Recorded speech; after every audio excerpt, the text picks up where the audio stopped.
Shalom kekasih-kekasih Tuhan. Renungan pada hari ini berjudul Milik Allah. Sebelum kita mendengarkan renungan pada saat ini, marilah kita sama-sama mengawalinya dengan berdoa. Bapa, di dalam nama Tuhan Yesus Kristus ya Roh Kudus, kami ini milik-Mu ya Tuhan. Untuk itu bertahtalah atas kehidupan kami. Dan kami sambut berkat firman-Mu di dalam nama Tuhan Yesus Kristus. Amin. Firman Tuhan pada saat ini terambil dari Roma 14 ayat 8. Sebab jika kita hidup untuk Tuhan. Dan jika kita mati untuk Tuhan. Jadi baik hidup atau mati, kita adalah milik Tuhan. Kekasih-kekasih Tuhan, dahulu ketika awal penciptaan, kita tahu bahwa manusia itu seutuhnya adalah milik Allah yang telah ditempatkan Allah di dalam Taman Eden. Namun setelah kejatuhan Adam dan Hawa ke dalam dosa, manusia itu terusir dari Taman Eden dan terbuang ke dunia. Kejadian 3 ayat 23 mengatakan, lalu Tuhan Allah mengusir dia dari Taman Eden supaya ia mengusahakan tanah dari mana ia diambil. Setelah manusia itu terusir dari Taman Eden dan hidup di dalam dunia, maka manusia itu menjadi miliknya dunia. Dengan demikian, hidup manusia itu bergantung pada pola dunia. Seperti apa pola hidup dunia itu? Pola dunia adalah gaya hidup yang fokus utamanya adalah hal-hal keduniawian yang mementingkan hawa nafsu dan kedagingan.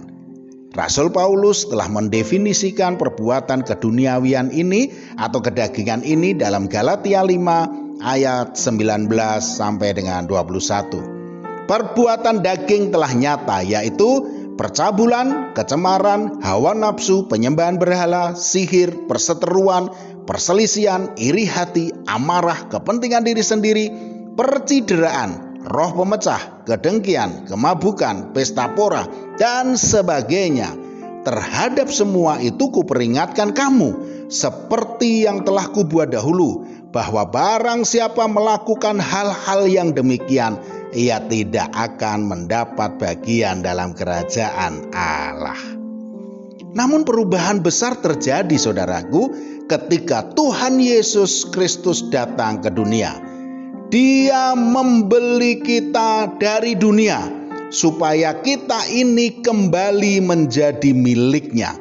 Dia menebus kita bukan dengan uang, karena uang juga berasal dari dunia.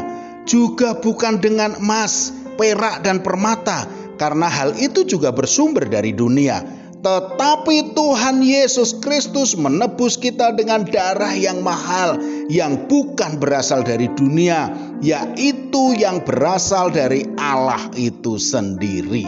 Sebab kamu tahu bahwa kamu telah ditebus dari cara hidupmu yang sia-sia, yang kamu warisi dari nenek moyangmu itu, bukan dengan barang yang fana, bukan pula dengan perak atau emas, melainkan dengan darah yang mahal, yaitu darah Kristus yang sama seperti darah anak domba yang tak bernoda dan tak bercacat. 1 Petrus 1 ayat 18 sampai dengan 19. Tidak hanya sebatas menebus kita, Tuhan Yesus juga telah mengalahkan musuh manusia yang paling ditakuti oleh manusia, yaitu kematian. Sehingga olehnya kita beroleh kehidupan kekal yang disediakannya di surga. Haleluya.